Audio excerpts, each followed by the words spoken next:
So in Daniel chapter 10, verse 12, since that first day that you set your mind to gain understanding and to humble yourselves before your God, your words were heard, and I have come in response to them.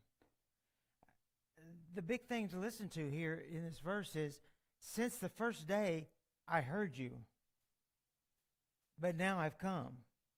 There's a time lapse here that Daniel is realizing. So, have you seen prayer make a difference in your life? I know we have. It was interesting. My sister texted earlier today, a little while ago. Her daughter, who's a nurse at Duke University, said that she called her and said, "I need help. I'm at Walmart," and she was in her car screaming in pain. They still don't know what it is, whether it's like her back went out or if it's kidney stones or gallbladder. But Missy said, "I knew I couldn't get her out of the car on my own." And she said, "I started praying, and her friend, Natural is her name, her friend Natural came walking down the Walmart parking stalls right as she was praying that." So prayers work. And as I said, even with what's going on here, I'm going to trust God and pray about it no matter what the outcome. God will still use us.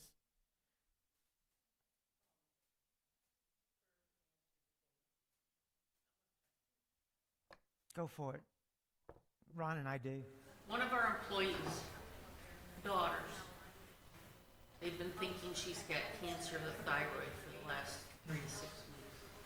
And just like all of us are dealing with doctors waiting, make another appointment, make another test, wait.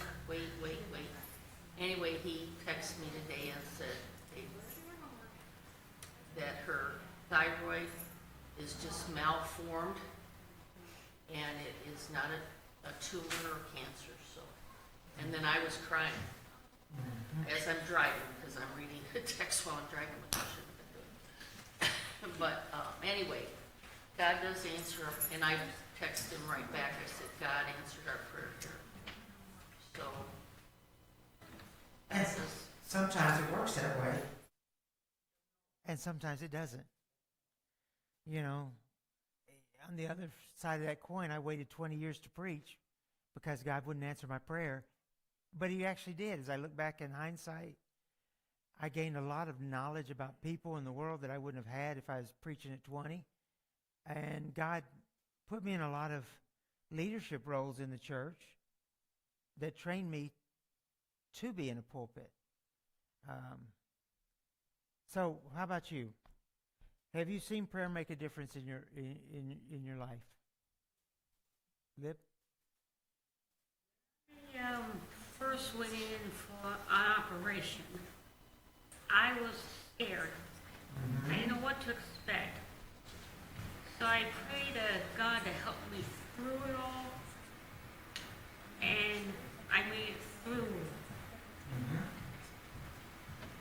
Nikolai Hines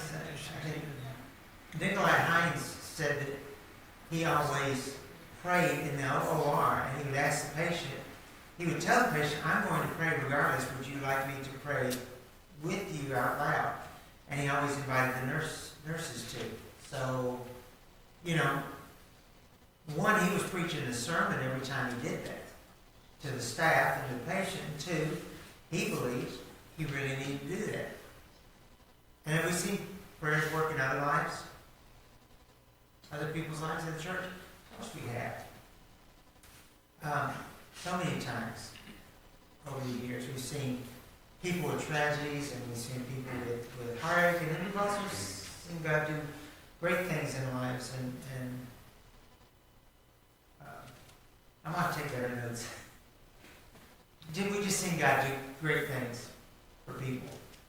So as Daniel is nearing the end of his life, he knows he served God faithfully and with all of his heart. He has faced death several times on account of his faith in God, but the Lord has always guided him and protected him. God has also given him visions of events to come. Daniel chapters 7 through 9. Oh, I'm sorry. Daniel chapter 10, verses 7 through 9. And he sees, and God sent an angelic messenger to instruct him. However, when Daniel receives a vision of the great coming war, it prompts him to go into mourning and fasting and seek God for wisdom. His prayers seemingly go unanswered for 3 weeks until an angelic messenger arrives on the scene, provides Daniel and us with unique insights about the awesome power of prayer. So, I need somebody to read Daniel 1 through 14, please. They'll get it. In the 3rd year of the reign of King Cyrus of Persia, Daniel, also known as Belteshazzar, had another vision. He understood that the vision concerned events certain to happen in the future, times of war and great hardship. When this vision came to me, I, Daniel, had been in mourning for 3 whole weeks. All that time I had eaten no rich food, no meat or wine crossed my lips, and I used no fragrant lotions until those 3 weeks had passed. That is correct. It has a date in the Bible. Okay. On the 24th day of the 1st month, that's what mine says, or on April 24th, as I was standing on the bank of the great Tigris River, I looked up and saw a man dressed in linen clothing with a belt of pure gold around his waist. His body looked like a precious gem, his face flashed like lightning, and his eyes flamed like torches. His arms and feet shone like polished bronze, and his voice roared like a vast multitude of people. Only I, Daniel, saw this vision. The men with me saw nothing, but they were suddenly terrified and ran away to hide. So I was left there all alone to see this amazing vision. My strength left me, my face grew deathly pale, and I felt very weak. Then I heard the man speak, and when I heard the sound of his voice, I fainted and lay there with my face to the ground. Just then a hand touched me and lifted me, still trembling, to my hands and knees. And the man said to me, Daniel, you are very precious to God, so listen carefully to what I have to say to you. Stand up, for I have been sent to you. When he said this to me, I stood up, still trembling. Then he said, Don't be afraid, Daniel. Since the first day you began to pray for understanding and to humble yourself before your God, your request has been heard in heaven. I have come in answer to your prayer.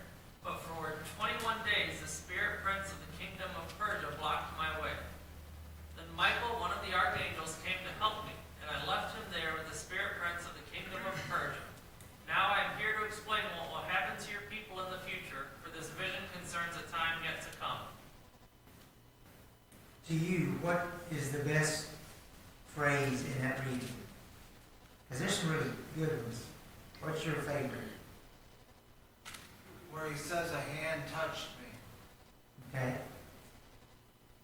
What else? Al? I think I like this part when it says to set your heart to understand and humble yourself before God, because it shows kind of his attitude as he comes before God. He didn't totally quit eating, but he gave up the good things of life. I like the one where he says, Daniel, you are precious to God. That's pretty powerful too, right there. Because you're just as precious to God as Daniel was.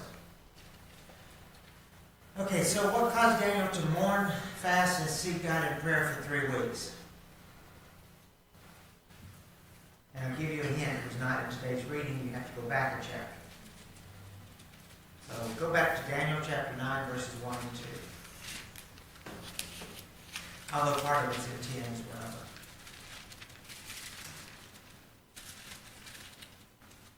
It was the first year of the reign of Darius the Mede, the son of Ahasuerus, who became king of the Babylonians.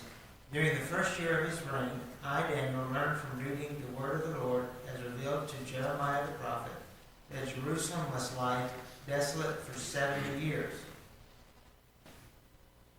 So he knows that this is coming.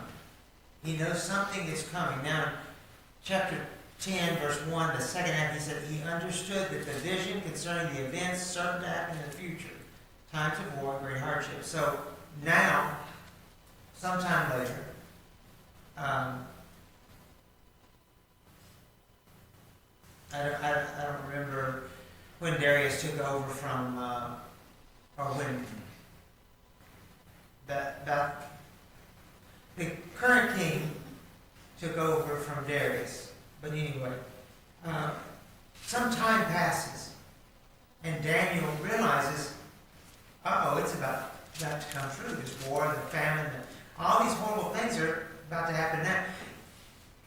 It's fine if we hear the report on the news that there's going to be a great depression at the end in America. In about 20 or 30 years, we're all like, not me. Now, kids, worry about my kids, but not me. So Daniel probably put that off. There's a prophecy, great king, this is what's going to happen. Turn and burn. Now, God comes to him in a dream and says, no, it's time. And that's a scary thing.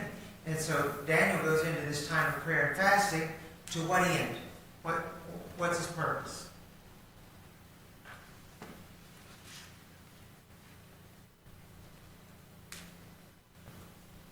Said he was mourning. So, what is he mourning? These aren't his people. Well, I think we all have compassion for those that are going into suffering. We hear about earthquakes and mudslides in other countries, and we feel bad that those things happen to those people. There was just a major earthquake in some country in the Middle East. 900 dead, and Afghanistan. where? I think it was Afghanistan. Okay. Regardless, all those countries are basically our enemy. Yet, those are 900 people that had lives just like we do, had families just like we do, that although they don't worship our God, the God, they worship God as a people, and so they have a moral compass base that's very different than ours, but still they have a moral base. And so I mourn for those 900 people because, one, there's no chance they'll ever come to know our God. Do you have something, Ben? No. Okay. How does Daniel describe the man that he saw? Give us a description.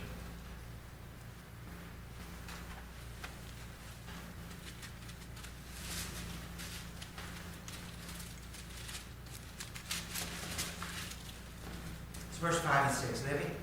His voice like thunder. Yeah? Voice like a thunder, or like a huge crowd, some translations say.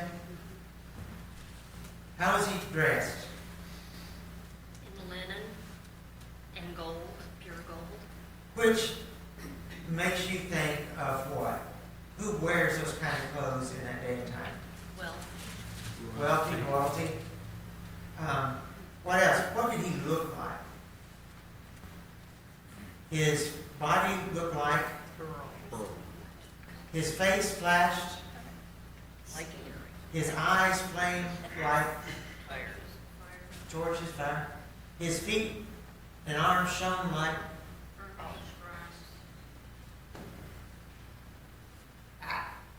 It may have literally been this way. He may, because he's an angel, he can look any way he wants, but it also is like John's prophecy of heaven. There are no words to describe the beauty of heaven. So let me give you what I can. I mean, the gate looks like it's a giant pearl. The city, the gold is so pure it's like a mirror, or it's clear like glass. So he may be describing it in terms we understand to say this is the most beautiful creature I've ever seen in my life. So what did Daniel do when he saw the angel?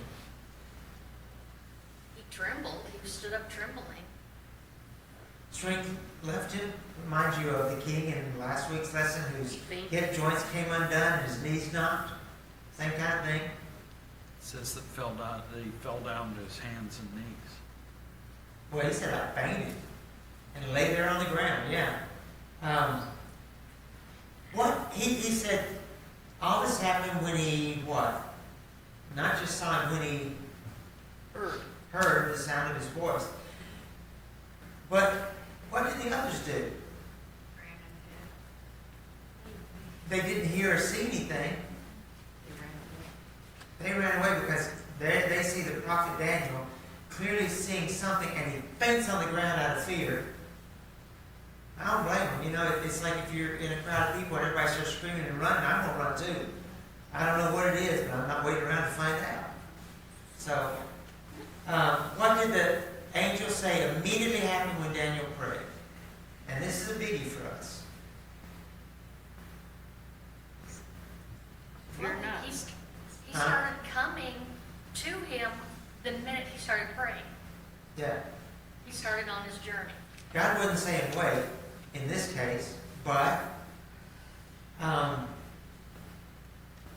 come. Now, he says, I've come to answer your prayer in some translations. Some translations say, I have come in answer. And I think that's the better translation. He is not God. He can't answer the prayer, but he can come in answer to the prayer and do things through the power of God. You know, one of the things here is it says that God has heard your prayer. How many of us really want to be heard? You know, no matter what, we want to know that somebody's heard and understands what we're looking for. Yeah.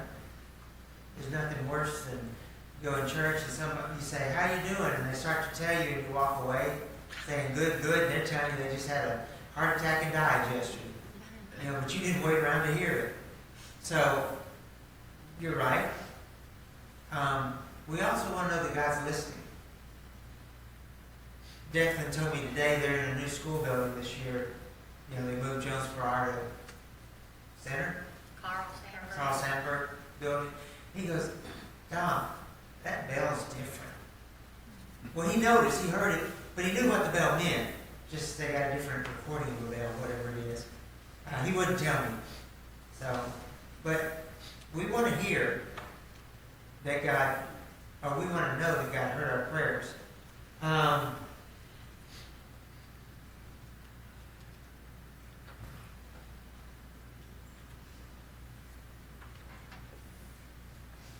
Okay.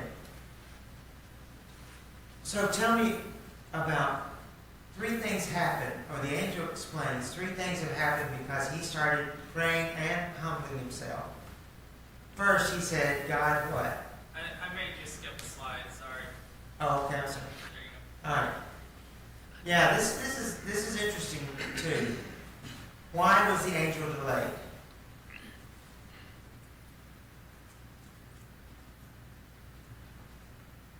Why was the angel delayed 21 days? The prince of the kingdom of Persia.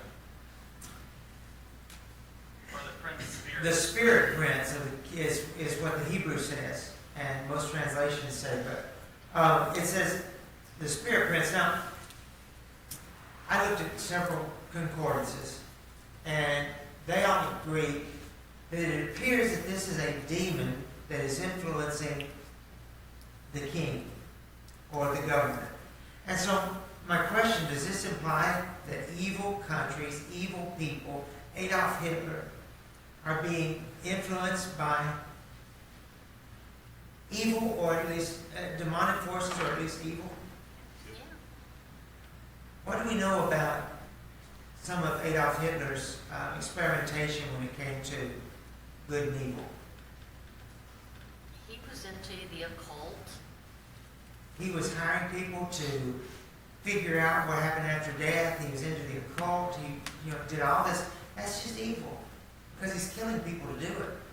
And that opens you up to influences of evil. Well, I know we say it all the time, but Satan and his influence can't come into us unless we open it up for them. People who go in search of all these things that Scripture tells us to stay away from, witchcraft and sorcery and that kind of thing. We can suffer from the effects of evil, whether we're involved or not, but you're right.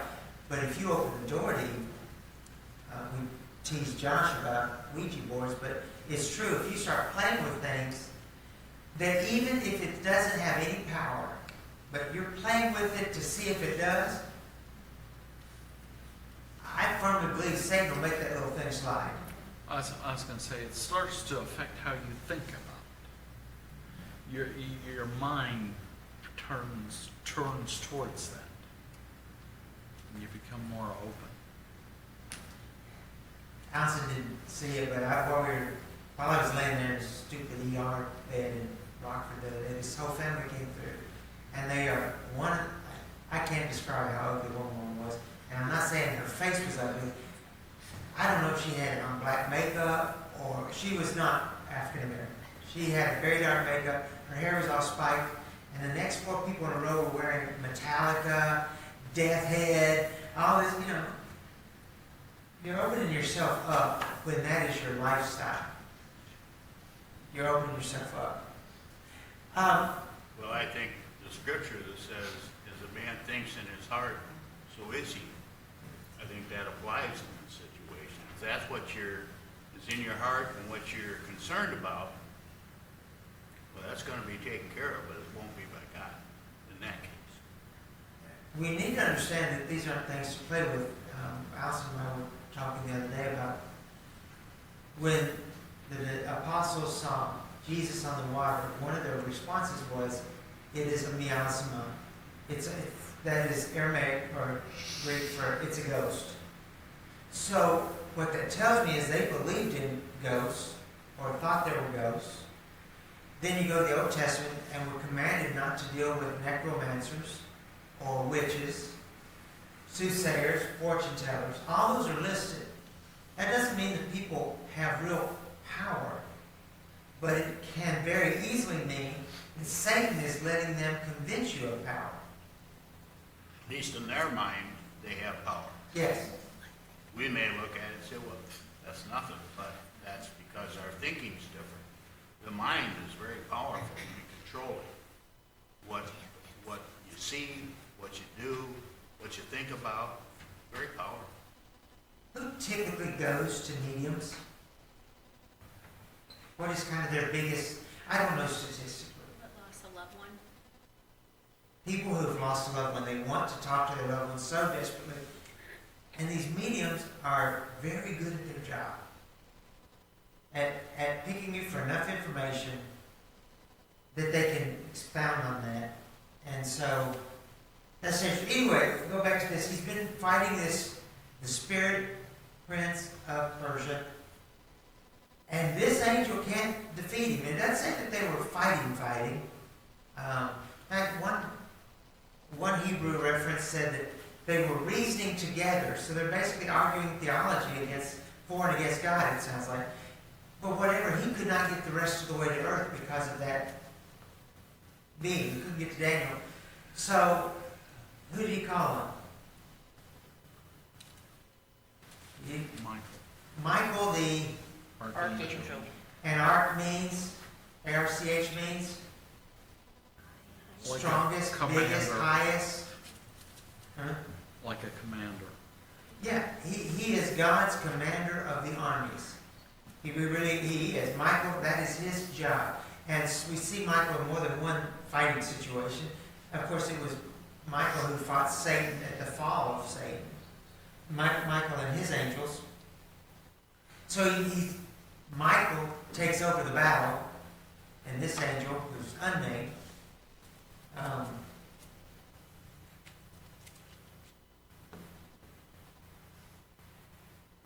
comes to help Daniel.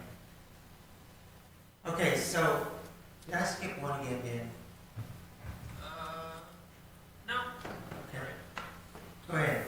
I think it's interesting. Whenever I think about God answering prayers, I always, picture him just sort of snapping his finger and it happens.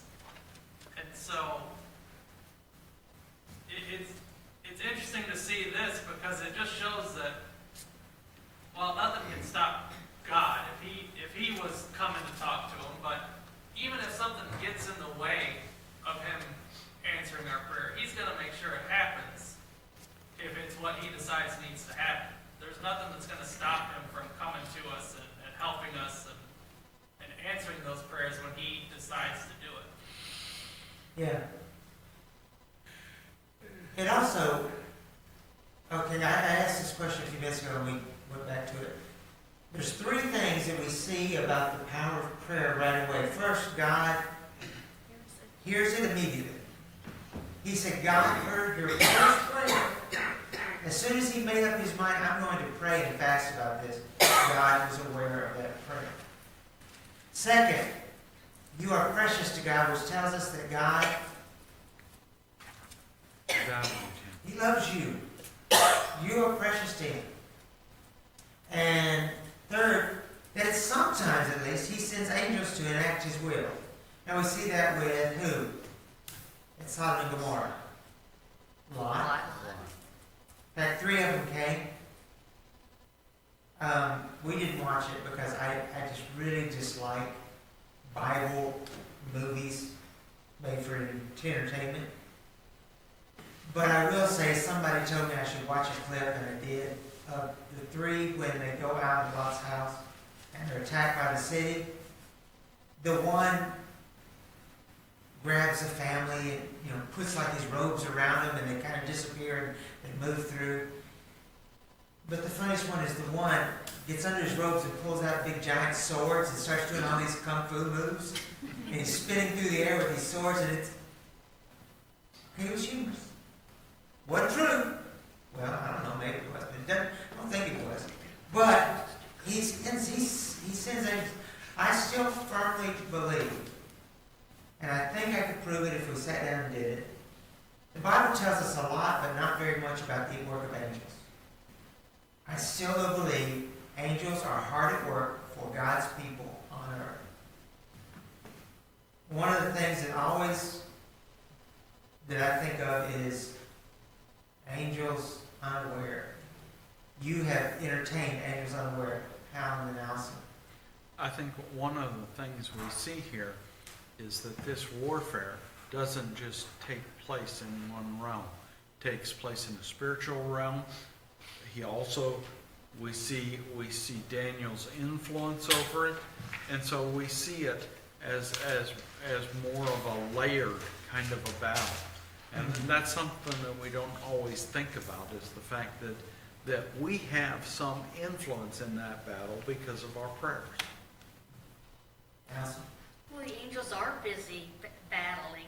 We have so many examples in Scripture that we kind of read over, but Michael here was battling. It was a spiritual battle, not a physical battle. When I can't remember who eyes were opened and he saw the spiritual battle going along. And that was Elisha's manservant. And with Balaam, they opened his eyes so he could see why that donkey wasn't moving, is because the angels were protecting him. So we just don't see it, but they're fighting for us constantly. Here's one of those times you can prompt my memory. Okay, go ahead, Mike. There is a prophet, one of the prophets talks about how Satan, remember, tries to argue over the body of Moses.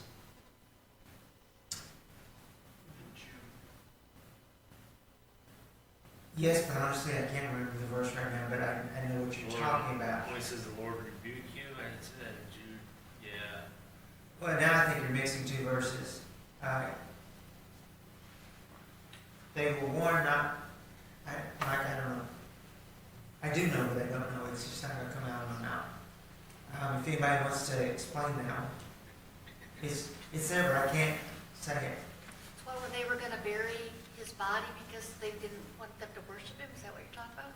Yeah, but there was Mike's right. There was arguing over his body. Where he was buried. Yeah, but then there's also a time where it said, basically, we don't have a right to rebuke even the demonic, I think. Oh, yeah, those are 2 different. Yeah, it's 2 different things. Sorry. But again, this is where y'all can prompt me, because I'm drawing a blank on this too. But somebody's ladder. And he saw angels coming. Jacob, thank you. Jacob, what did he see? Angels coming back and forth, right. dealing with the realm of mankind. It also says the war with Satan did not end when that war ended. It's still a spiritual warfare. My 20 years with the military, the war in the Middle East never truly ended, but phases of that war ended. Y'all remember Desert Storm, Desert Eagle, Desert Eagle's a gun. But anyway, all these desert stuffs, they were different sets of battles, but it really truly was one war, fight against terrorism from the Middle East. And so, same thing's happening. Satan has lost the war. He cannot come back and win this war. It's over. What was the parting shot of that war that ended the war with Satan? When Christ died, No. Keep going. when it's resurrected. When Christ is resurrected, Satan loses the war. But, like terrorists, Satan's not going to give up. He's going to keep coming after that 1 and 2. I was going to say, there's still skirmishes after the victory. Yes. Some of the big wars, Vietnam, Korea. Well, in Korea, I know, at least when I was in, there was still at least 2 or 3 shootings a week across the border. Their soldiers shooting at ours, and then we shot back. How many years is that? 50 years ago? Something like that? So, no, I know what Vietnam was. Vietnam, though, battles continued until everybody got the word that the truce had been formed, come up with. So, the prophet Daniel experienced the assistance of angels. He was troubled, he resolved to pray. After 3 weeks, and by the way, so much for a one-shot attempt at prayer working. He prayed continually for 3 weeks. I got another point on that somewhere else. But, Daniel sees this man dressed in all these things. Daniel is so stunned, he collapses on the ground. The angel says, "Do not be afraid, Daniel, since the first day you set your mind to gain understanding, to humble yourself before your God. Your words were heard, and I've come in response." The moment Daniel began praying, the answer was issued from God, but he didn't find out about it until it was over.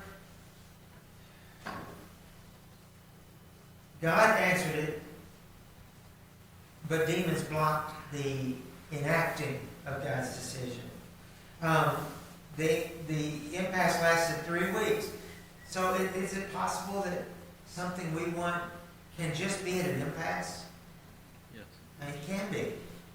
And it can be us. We can think that we're praying for the right thing, but we may not have the right mindset yet.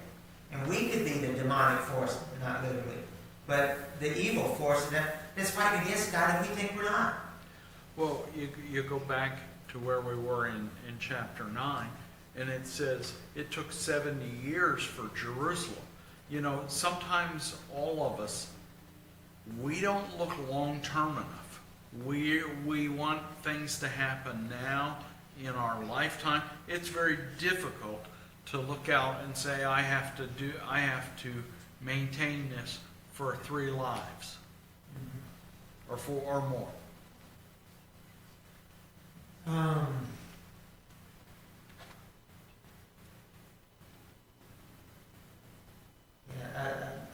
not clicking on it. Okay, so have your prayers met with a silent sky? Have you ever prayed and heard nothing back from God in your life? Are you floundering in that land between an offered prayer and an answered prayer sometimes? Do you feel the press of Satan? And you're asking God for help, but you don't feel like God's listening. If that's it, don't give up. Just don't give up. You don't know. What the angel said to Daniel, God says to you, since the first day you set your mind to gain understanding and to humble yourself before your God, your words were heard. Before you became a child of God, your words were not heard. You might have heard them, but God didn't answer the prayers of the unbeliever, except when, why? When does God hear them and answer? When they are seeking Him. When they're seeking God. He's going to put people in their path. He's going to put signs in their world. But God says in Isaiah 49:25, I will fight with those who fight with you. I love that verse. God says to Isaiah, I'm going to fight with the ones that fight with you. You know, that the old saying, I can beat up my brother all day, but you can't beat up my brother. And that's where God is for us. So, does anybody have an example of when they felt like God, it was just silence in the sky? You know, Jeff, I think that sometimes we think we know the answer, and we think if we don't hear the answer, we want to project that that's silence, and it may be actually a rejection. The answer may be exactly the opposite of what we want.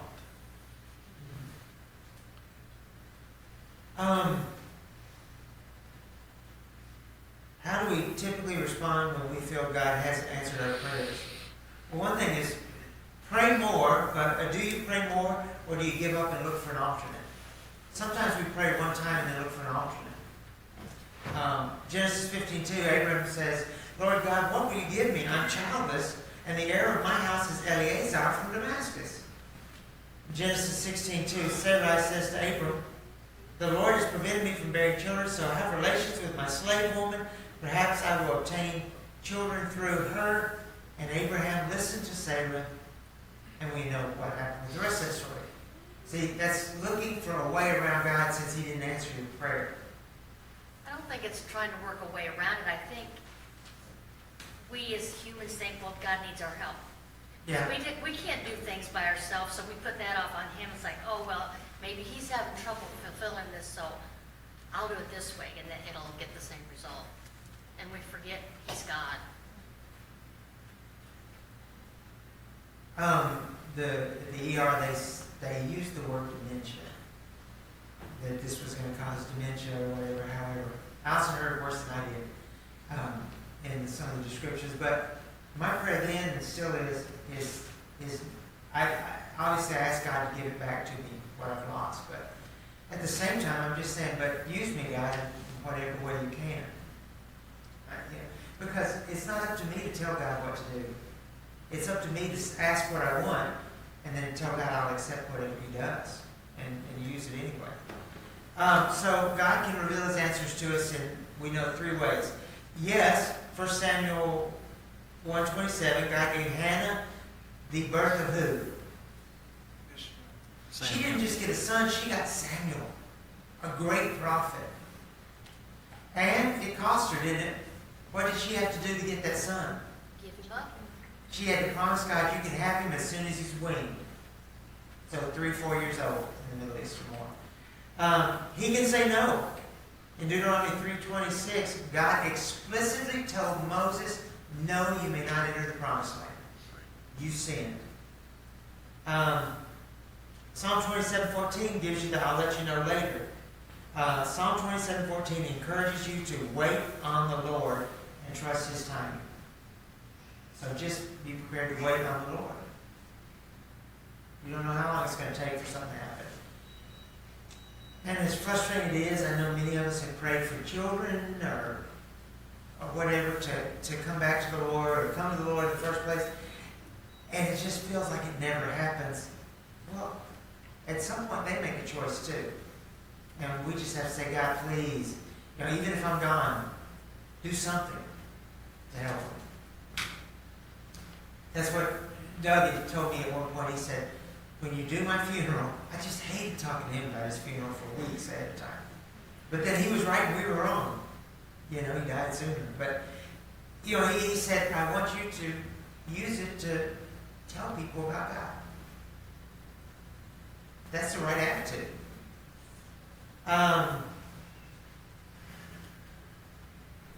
Why is Satan so